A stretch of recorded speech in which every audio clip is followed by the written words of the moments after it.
Приветствуем вас на канале Раиса Гриченко, дача, сад, огород, цветы. У нас сегодня необычная тема тем, что мы наконец-то, нас спрашивают, а чего вы об огурцах ничего не говорите? Про клещ сказали, не показываете, каков результат. И есть ли вообще у вас урожай? Есть урожай. И смотрите, как работал Скарада М, биоинсектицид. Неважно, как называется, кто-то написал, что есть доступ фитоверм.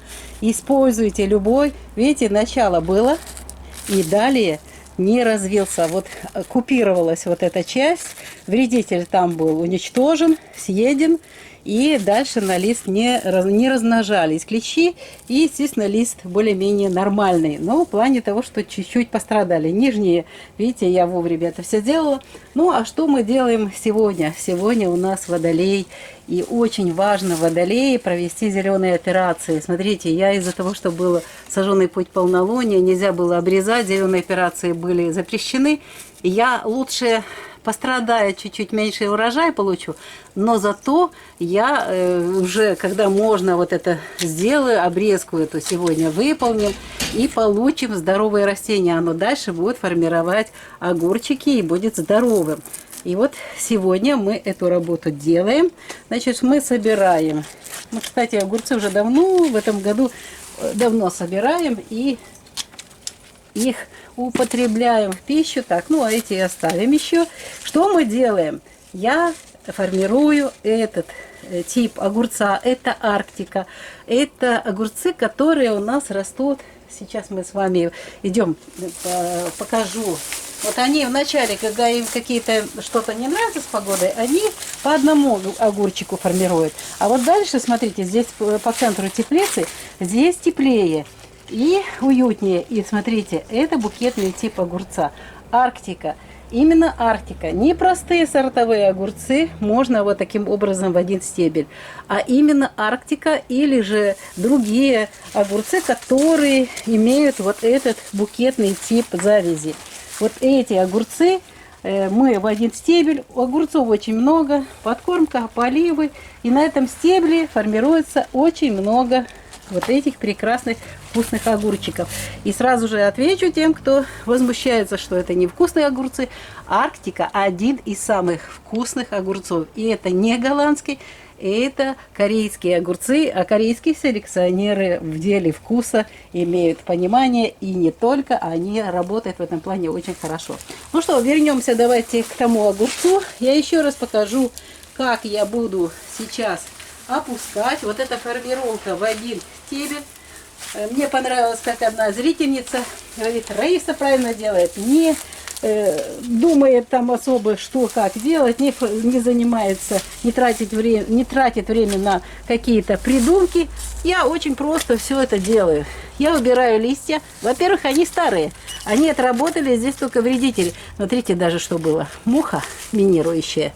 Вот это так муха вот такие откладывает яйца, и вот эти малыши, перед тем, как выйти, вот они делают такие ходы внутри листа.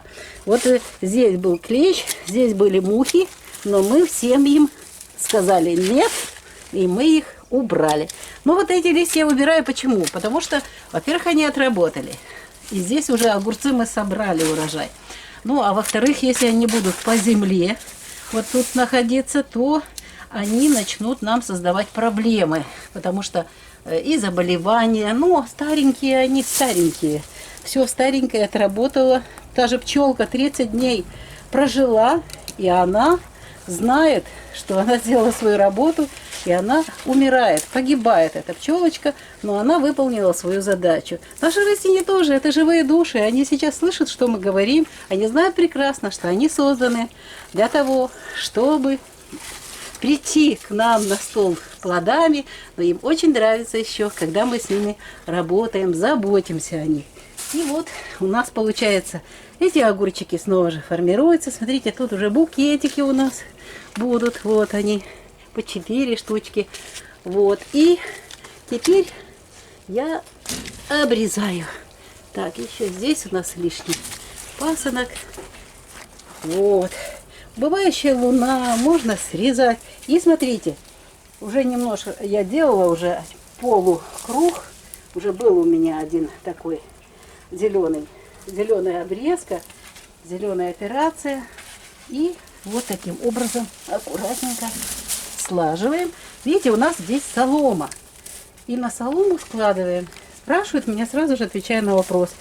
А если соломой укрыть или почвой, будут ли дополнительные корни? Конечно, будут, но надо ли это делать? Дополнительные корни, если там под соломой очень много и корней, и питательные вещества есть. Все там есть, и только нужно вовремя поливать, защищать. Вот сейчас защита очень сильная нужна. Ну, у нас, во-первых, с мульчой получается, что мы уменьшаем количество защитных мероприятий против болезней. Почему? Да потому что именно влажная почва при поливах создает вот эти условия, когда споры грибковых заболеваний поднимаются. Вот еще мы эти листья обрезаем. И достаточно. Эти листья идут зеленые удобрения. Ничего не пропадает. И теперь, смотрите, здесь дальше снова же формируются огурчики. И мы убираем все пасынки. Не страшно. Вот, видите? И убираем обязательно усики. Они, кстати, имеют много питательных веществ, и все это в зеленых удобрениях потом вернется сюда же к огурчикам. Потому что огурчики любят зеленые удобрения, а органику, и в то же время им надо тоже питательные вещества в виде калия, магния. Это тоже очень нужно. Вот смотрите, пасынки. Вот теперь я их убираю вовремя. Здесь можно еще одну завязочку, потому что они такие вот любят быстро сейчас расти. Кстати, огурцы в сутки, если благоприятные погодные условия, все есть, питательные вещества нужны. Вот видите, как можно увидеть, где пасынок. Вот плодик, а вот это пасынок. И сразу его можно убрать для того, чтобы уже растение не тратило силы на этот пасынок. Вот теперь у нас тут вот обрываю. Вот у нас огурец обрезан. И он уже готов дальше к развитию. Мы здесь дальше собираем плоды, зеленцы постоянно. И далее в дни зеленых операций снова же будем вот это растение опускать. У нас от 9 до 12 метров мы уже мерили несколько лет подряд. Вот эти растения будут расти вот такую длину. Но снова же это Арктика. Внимательно слушайте от начала и до конца видео. Арктика. И вот видите, что еще? Да, здесь еще уже нужно будет подкормочка. Можно калий и магний. Я буду как раз томаты подкармливать и тоже по ним пройдусь. И здесь уже против вредителей пока у нас, видите, остановлен. Снова же был клещ. Очень хорошо видно. Его дальше он не размножился. Его купировало вот эти наши мелкие невидимые помощники. Остановил этот процесс. И мы можем дальше просто поливать, подкармливать. Ну и защита, это у нас было где-то дней 5 назад, но через 3-4 дня или 5 мы снова будем защищать в воздухе. Сейчас начинается жара. И обязательно раз в 7, 8, 9, 10 дней. Вот нужно снова же наблюдаю. Если появятся вот такие беленькие какие-то, вот это вот молодой листик, здесь чистенько. Ничего еще нету. Здоровый лист пока еще нету. Для профилактики лучше неделя прошла. В крайнем случае, если не можете опрыскивать, вот этот фитоверм, скарада, другие, актофит тоже можно использовать. Если вы не можете именно ровно через неделю, через 8, 9, 10 дней в жару обязательно профилактически опрыскивайте все листики для того, чтобы они были здоровы и не повреждены вот этими вредителями. Вы скажете, мы обработали через неделю, зачем снова обрабатывать? Дело в том, что, вот смотрите, в сутки 15 сантиметров нарастает. Это новые свежие листики, новый побег, огурчики растут. И им нужно обязательно тоже защита. Мы защитили те старые листья, а этим нужна помощь. Поэтому мы должны обрабатывать. И не помешает еще, если у нас дождь или какая-то вот такая погода будет влажная, но обязательно еще профилактику триходермин. И фитодоктор, гаупсин. Все эти препараты очень хорошо работают для того, чтобы защитить наши огурчики от заболеваний. Ну и от вредителей я вам уже назвала эти препараты.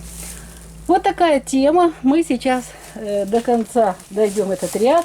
Все огурчики конечно же, жаль, но что поделаешь, лучше здоровые растения. Чуть-чуть, конечно, мы потеряли в урожае, но ничего, сейчас они все, огурчики, все это подтянут и будет урожай хороший дальше. А мы с вами прощаемся. До следующего видео. Желаем вам благодатной погоды, мира и добра. И всем-всем здоровья. И вашим растениям тоже здоровья. Пока-пока.